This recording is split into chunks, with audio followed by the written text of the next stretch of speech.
तो आज मैं आपको एक अनोखी रहस्यमय कहानी सुनाऊंगा। अगर आप चैनल पर नए हैं तो अभी सब्सक्राइब कर ले तथा कहानी पूरा देखें। अंत में एक अनोखा रहस्य छुपा है। धन्यवाद। तो सुनिए। प्राचीन समय की बात है। एक बहुत ही निपुण चित्रकार था जिसका नाम मानस था। मानस की विशेषता ये थी कि वह केवल रंगों से नहीं बल्कि प्रकृति की वस्तुओं से चित्र बनाता था। वह महादेव का बहुत बड़ा भक्त था, लेकिन वह कभी मंदिर नहीं जाता था। उसका मानना था कि महादेव का निवास केवल पत्थर की मूर्तियों में नहीं बल्कि संसार के कण कण में है। मानस एक ऐसे चित्र की रचना करना चाहता था जो शिव के शून्य रूप को प्रदर्शित करे। उसने ठान लिया था कि वह रंगों का उपयोग नहीं करेगा। उसने अपनी खोज शुरू की। वह ऊंचे पर्वतों पर गया और वहां से सफेद बर्फ के कण लाया, समुद्र के तट से काली रेत लाया और जलते हुए शमशान से पवित्र भस्म लेकर आया। जब उसने चित्र बनाना शुरू किया तो उसने देखा कि वह बर्फ पिघल जाती, रेत बिखर जाती और भस्म हवा में उड़ जाती। मानस निराश हो गया। उसने कई महीनों तक प्रयास किया पर वह शून्य का चित्र नहीं बना सका। एक रात वह थककर सो गया। सपने में उसे एक ओघर रूपी साधु दिखाई दिए, जिन्होंने कहा कि मानस, तुम बाहर की वस्तुओं से उस शून्य को कैसे बांध सकते हो जो स्वयं अनंत है। यदि महादेव को चित्रित करना है तो चित्र अपनी आंखों से नहीं, अपनी आत्मा के मौन से बनाओ। अगले दिन मानस ने अपनी आंखें बंद कर ली। उसने न रंग उठाए न रेत। वह एक कोरे कैनवास के सामने बैठ गया और ध्यान में लीन हो गया।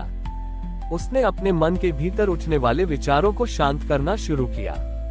जैसे जैसे उसका मन स्थिर हुआ, उसके भीतर एक अलौकिक संगीत गूंजने लगा। अचानक उसकी उंगलियां अपने आप हिलने लगी। उसने बिना देखे केवल अपनी चेतना के प्रवाह में उस कोरे कैनवास पर अपनी उंगलियों से रेखाएं खींचनी शुरू की। जब कई घंटों बाद उसने अपनी आंखें खोली तो वहां कोई रंगीन चित्र नहीं था। कैनवास पर केवल पानी की कुछ बूंदें और उंगल छोटी ईयों के घर्षण से उभरी कुछ अदृश्य रेखाएं थीं। लेकिन जो कोई भी उस कोरे कैनवास को देखता, उसे उसमें अपनी ही श्रद्धा के अनुसार महादेव दिखने लगते। किसी को उसमें डमरू की ध्वनि सुनाई देती तो किसी को उसमें अर्धनारीश्वर का रूप दिखता। वह चित्र एक दर्पण बन गया था। जो व्यक्ति जितना अधिक शांत और शुद्ध हृदय का होता, उसे महादेव का उतना ही स्पष्ट दर्शन होता। नगर के बड़े बड़े ज्ञानी ये देखकर अचंभित रह गए कि एक खाली कैनवास कैसे भगवान के दर्शन करा सकता है। मानस ने हाथ जोड़कर सबको बताया कि महादेव शून्य है। जब हम अपने भीतर के शोर को समाप्त कर देते हैं तो वह शून्यता ही शिव बन जाती है। इस कहानी ने ये सिखाया कि महादेव को ढूंढने के लिए दुनिया भर की सामग्री जुटाने की आवश्यकता नहीं है, बस स्वयं को खाली कर लेने की आवश्यकता है ताकि वे हम में समा सके। मानस का वह कोरा कैनवास आज भी इस बात का प्रतीक है कि सबसे श्रेष्ठ कला वह है जो ईश्वर को बाहर नहीं बल्कि मनुष्य के भीतर प्रकट कर दे। मानस का वह शून्य चित्र पूरे राज्य में चर्चा का विषय बन गया। लेकिन जहां श्रद्धा होती है वहां परीक्षा लेने वालों की भी कमी नहीं होती। उस राज्य के राजपुरोहित को मानस की इस ख्याति से ईर्ष्या होने लगी। उन्होंने राजा के कान भरे कि मानस एक पाखंडी है और एक खाली कैनवास को कला बताकर लोगों को भ्रमित कर रहा है। राजा ने मानस को राजदरबार में बुलाया और कहा, मानस, यदि इस कोरे कैनवास में सचमुच महादेव हैं, तो ये सिद्ध करो। कल सूर्योदय के समय इसे नगर के बीचों बीच रखा जाएगा। यदि कोई अधर्मी व्यक्ति इसे देखे और उसे इसमें शिव के दर्शन न हो तो तुम्हें राज्य से निष्कासित कर दिया जाएगा। मानस ने शांति से चुनौती स्वीकार कर ली। अगली सुबह नगर के चौराहे पर वह कोरा कैनवास रखा गया। हजारों की भीड़ उमड़ पड़ी। जो लोग सरल हृदय के थे उन्हें उसमें महादेव की जटाएं और बहती गंगा दिखने लगी। लेकिन जब राजपुरोहित की बारी आई तो उन्हें केवल सफेद कपड़ा दिखाई दिया। अपने अहंकार के कारण वे सत्य देख ही नहीं पा रहे थे। क्रोध में आकर राजपुरोहित चिल्लाए, ये धोखा है, मुझे इसमें कुछ दिखाई नहीं दे रहा। सैनिकों, इस कैनवास को जला दो और इस पाखंडी को बंदी बना लो।